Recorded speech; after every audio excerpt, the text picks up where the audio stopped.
아펜니노 반도라고도 하는 이탈리아 반도에는 고대에 에트루리아족이 살고 있었습니다. 그들은 그리스를 오가며 무역을 했고 그리스에서 그들의 신들에 대해서 배웠으며 그들은 이탈리아로 돌아와 그리스 신들에 대한 이야기를 로마 사람들에게 전해주었습니다.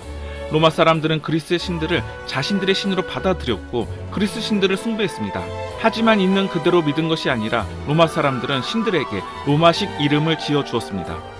황금 사과를 만들어서 트로이 전쟁을 일으킨 그리스의 신 제우스를 로마에서는 주피터라고 불렀습니다.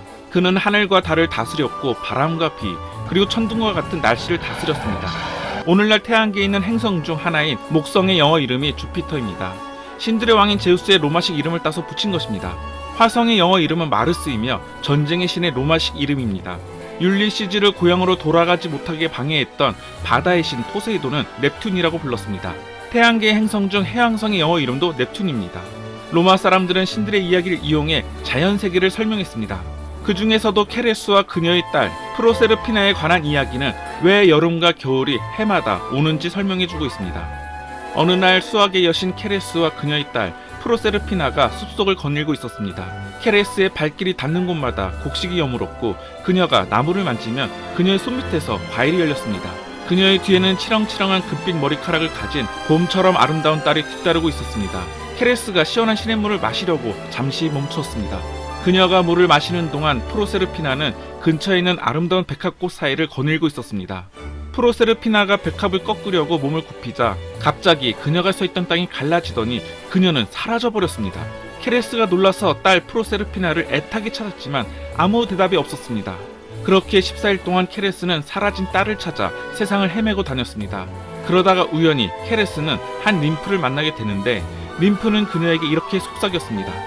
자신은 지금 죽음의 땅인 저승세계에서 오는 길인데 그곳에서 프로세르피나를 봤다는 것입니다.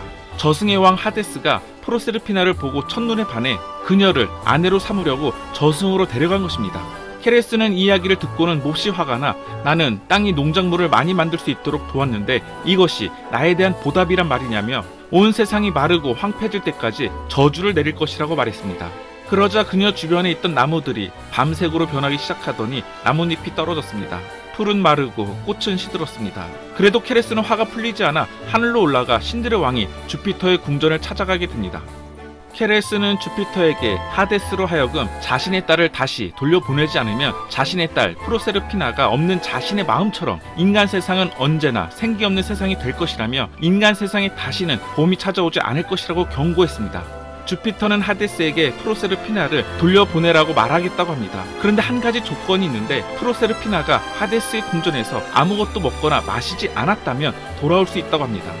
그렇게 제우스의 말이 끝나기가 무섭게 갑자기 땅이 갈라지며 열리더니 거기에 프로세르피나가 보였습니다. 케레스는 너무 반가워 자신의 딸을 불렀는데 제우스는 잠깐만이라고 말하며 끼어들더니 프로세르피나에게 그곳에서 무언가를 먹거나 마셨는지 묻습니다.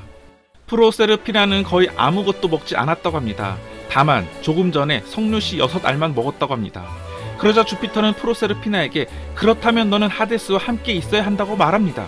케레스는 어이없어 자신의 딸을 돌려주지 않는다면 2번 다시 봄을 볼 수 없을 것이라고 강조했습니다.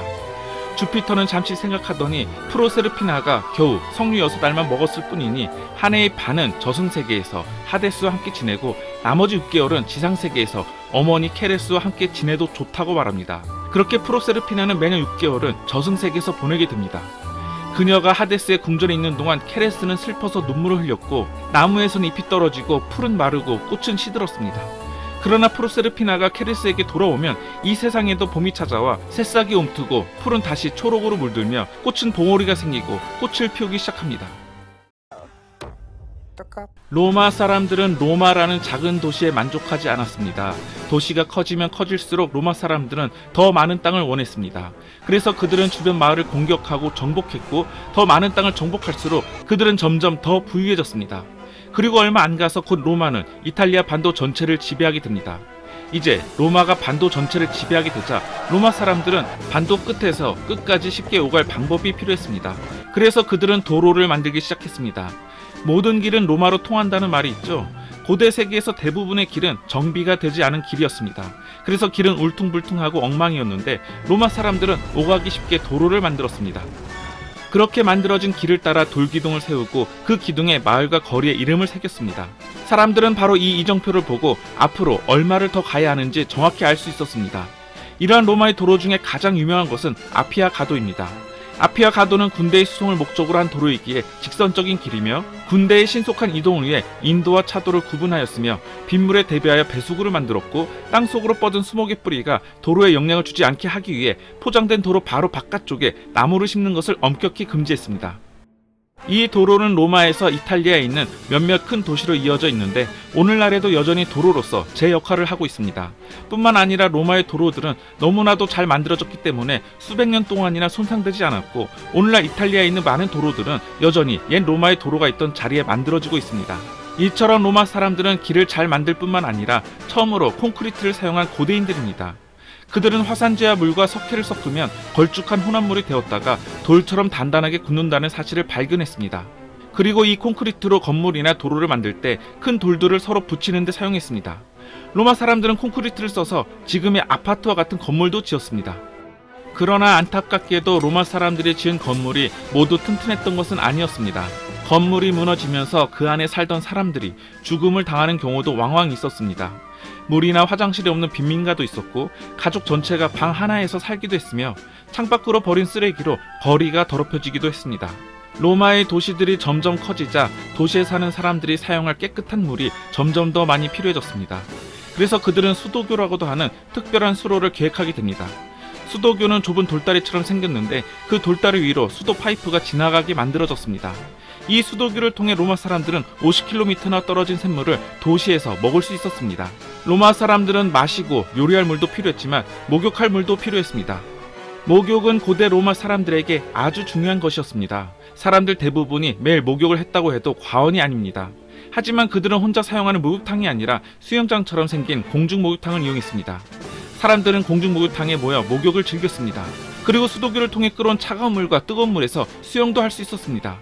그때로부터 2000년이 지난 오늘날에도 그 당시 로마의 도로, 건물, 목욕탕과 수도교 등 많은 유물과 유적을 볼 수 있습니다.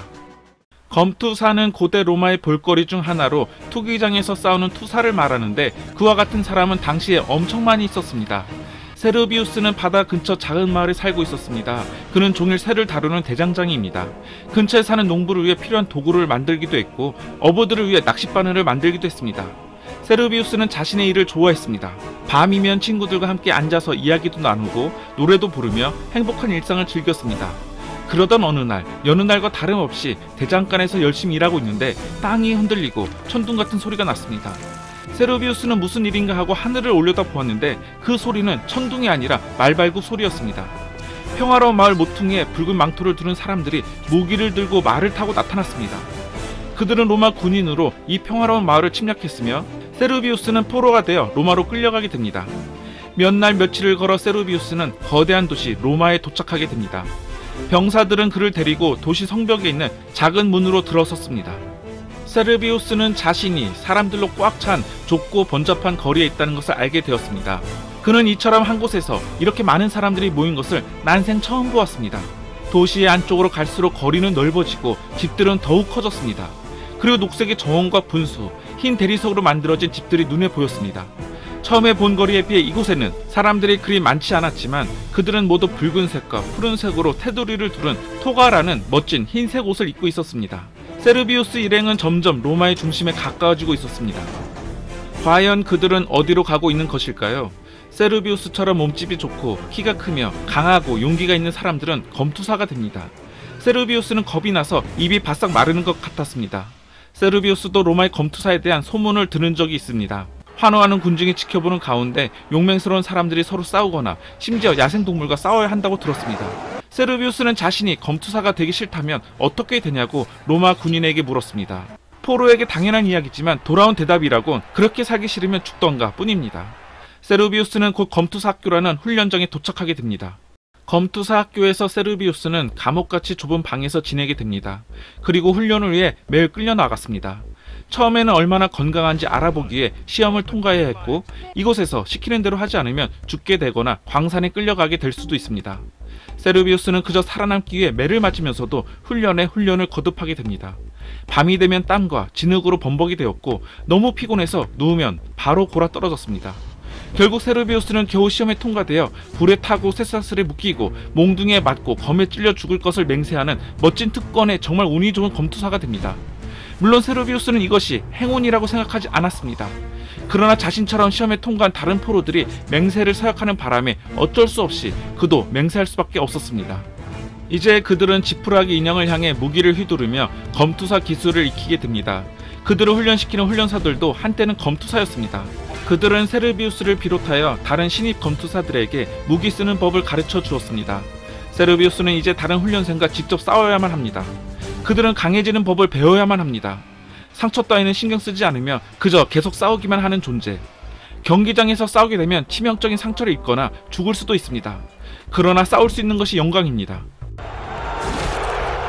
경기장에는 여자와 남자, 심지어 아이들까지 빈틈없이 자리를 잡고 앉아 있었습니다. 그들은 환호하면서 큰 소리를 질러댔습니다. 수많은 사람들이 세르비우스를 주목하고 있습니다. 사람들은 싸움 구경을 즐겼고 싸움은 인간의 야성을 꿈틀거리게 합니다.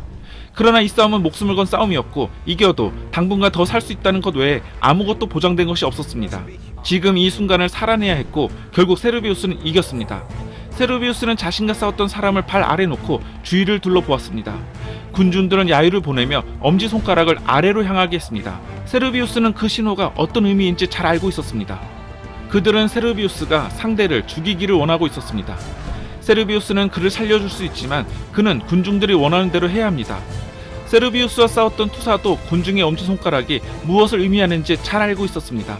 사람의 목숨이 누군가의 재미를 위해 이처럼 좌지우지 될 수 있는 게 고대의 이야기만은 아닐 것입니다. 사람은 피를 원하는 게 본성입니다. 자신이 희생당하는 것을 원치 않으면서도 누군가의 희생을 원하는 것, 그렇게 생존한 것이 인류입니다. 누군가는 누군가를 살리기 위해 자발적으로 희생하지만 또 누군가는 자신이 살기 위해서가 아니라 자신의 즐거움을 위해 누군가를 희생시킵니다. 로마 사람들은 위대하고 강한 민족이었지만 피에 굶주려 있었습니다. 그들은 사람이 다치는 것을 좋아했고 피를 보는 일을 즐겼습니다. 로마에 살았던 몇몇 역사학자들은 그런 짓이 옳지 않고 사악한 일이라고 생각했습니다. 그래서 그들은 경기장에서 상대방을 죽이기 거부한 세르비우스와 같은 사람의 이야기를 썼고 또 어떤 검투사는 다른 사람을 죽이지 않기 위해 스스로 죽음을 선택하기도 했습니다. 이러한 투사 시합은 민중의 강력한 요청과 관심 속에 수백 년간 이어졌고 다양한 이유가 있겠지만 서기 380년 투기대에 비판적이던 그리스도교가 로마 제국의 국교가 되고 나서는 점진적으로 그 규모가 축소되었습니다. 서기 404년에는 투기 시합을 반대하던 성 텔레마쿠스가 관중이 던진 돌에 맞아 죽는 일이 발생했으며 이에 호노리우스는 투기장을 폐쇄시켰고 681년에 공식적으로 금지되어 투기대회가 소멸했습니다. 다음 시간에는 로마와 카르타고의 전쟁 이야기, 포에니 전쟁으로 다시 찾아뵙겠습니다. 시청해주셔서 감사합니다.